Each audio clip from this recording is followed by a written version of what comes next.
Fala galera, sejam muito bem-vindos para mais um vídeo da Rapinas TV. Eu sou o Alexandre Castro e no vídeo de hoje a gente vai falar um pouco sobre o que a gente viu aí nesses primeiros jogos de Pre-Season, beleza?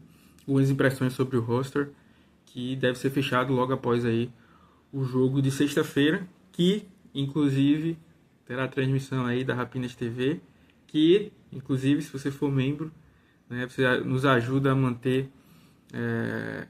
o site e o canal de pé, ainda concorre a prêmios, né? Todos os membros todos que forem membros, né, até o primeiro jogo da temporada, né, contra os Patriots, estão concorrendo a um prêmio da Mr. Vassett, né, que é o nosso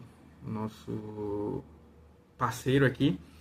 Então é isso, fica aí o convite, né, para vocês por um valor simbólico aí vocês podem nos ajudar na manutenção do site e tudo mais, beleza?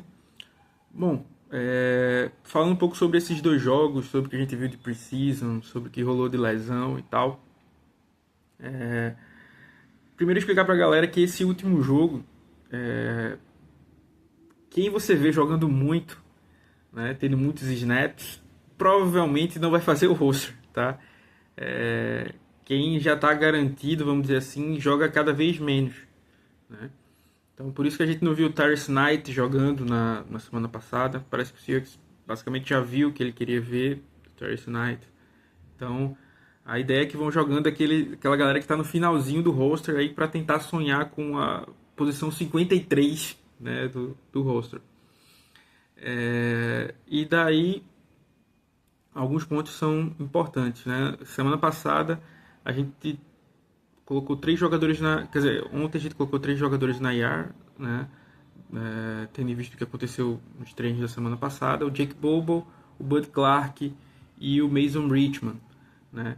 Isso impacta na construção do roster, né? O Jake Bobo é um cara que, apesar de não ter grandes estatísticas, ajuda muito nos times especiais, ajuda muito no jogo terrestre, né? Então vai abrir uma briga, né, pela posição de wide receiver 5 e até o wide receiver 6, caso o Seahawks levem 6 wide receivers. O Montorie Foster está se destacando. O Cody White é o cara que talvez mais se aproxime do Jake Bobo, né, um wide receiver um pouco maior, que ajuda nos times especiais, disposto a bloquear no jogo terrestre. Então talvez em função o mais próximo seria o Cody White, mas o que mais vem se destacando como recebedor puramente é o Montorie Foster.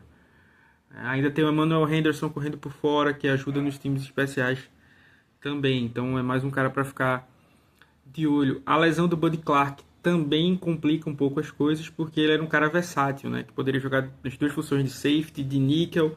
O McDonald chegou a falar até que poderia testar ele como outside corner, que eu não acho que seja muito provável, mas o nosso head coach falou isso. E a gente perde toda essa versatilidade com a lesão dele, né, fora da temporada. E aí você tem o Nehemiah Pritchett, depois do Devon Witherspoon você tem Josh Jobe, Nehemiah Pritchett,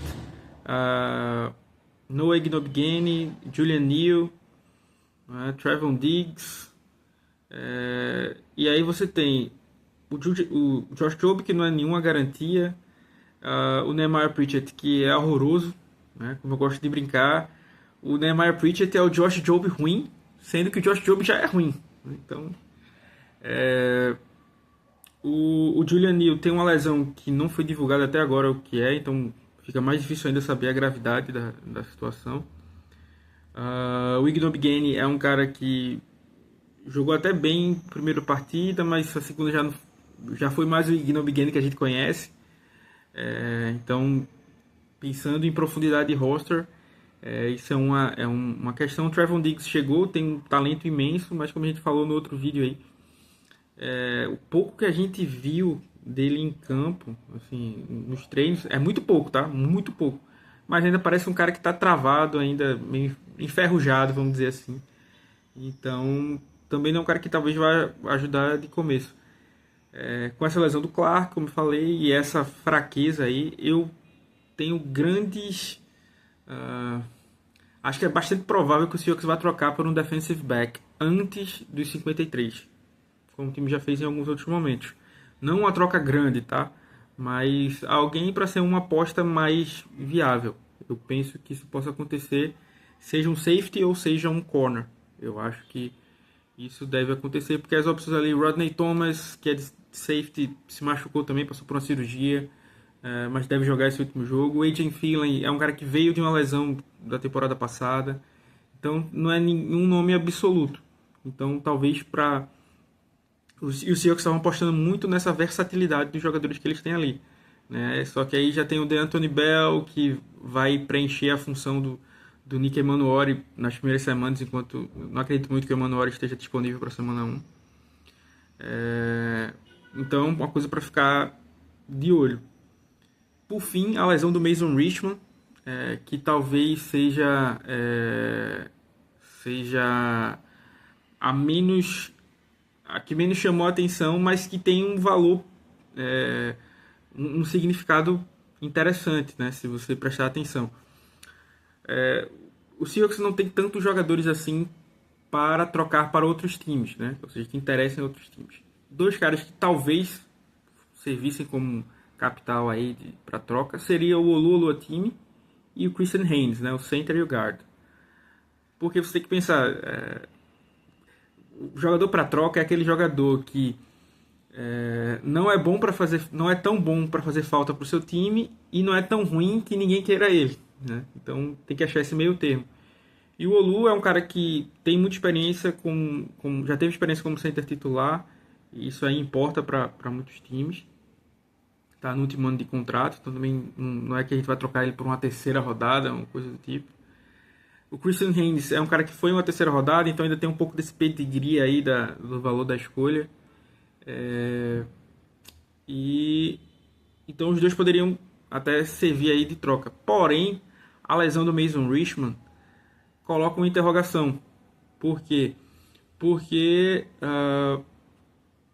se o Olu sair, o único cara que tem experiência como center seria o Federico Marantes, que jogou muito mal nos jogos da Preseason. O Mason Richman vinha tendo snaps tanto como guard como center. No college ele era tackle. O Mason Richman melhorou muito da temporada passada para essa, né? Assistindo os 2 primeiros jogos, recebendo muitos elogios nos treinos. Então, eu acho que o time fique menos inclinado a trocar o Olu e, por consequência, o Christian Haynes, porque os reservas de guard são o Bull Stephens, que ainda é um rookie, querendo ou não. Você não precisa, você vê um snap muito bom, um snap muito ruim logo em seguida. É um cara que ainda vai se adaptar. Inclusive, eu até achava que ele estaria um pouco mais pronto do que ele chegou.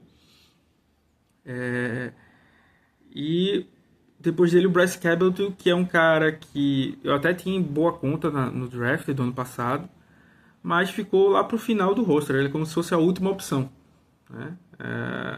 E aí o time vai confiar em trocar o Christian Haynes, no bom ou no ruim, pelo Bryce Caboto. Essa que é a questão. Então o Seahawks talvez não teria nenhum ativo para troca. Então essa lesão do Richmond, que como eu disse, não teria impacto do Bud Clark, que estava sonhando aí até em ser titular no lugar do Ty Okada, quem sabe, ou em algum momento da temporada. Ou o Jake Bobo, que é super querido pelos fãs, ajuda muito no jogo terrestre. Mason Richmond é mais questão de profundidade, né? E esse serviço aí de poder servir como uma reserva de troca, né? Que a gente não vai ter. Então é isso, pessoal. Mais uma vez convidar você a ser membro. A gente vai transmitir o jogo mais uma vez. Vamos ter mais análises aí durante a semana, mais vídeos, notícias. Espero que vocês tenham gostado. Um grande abraço e Go Hawks!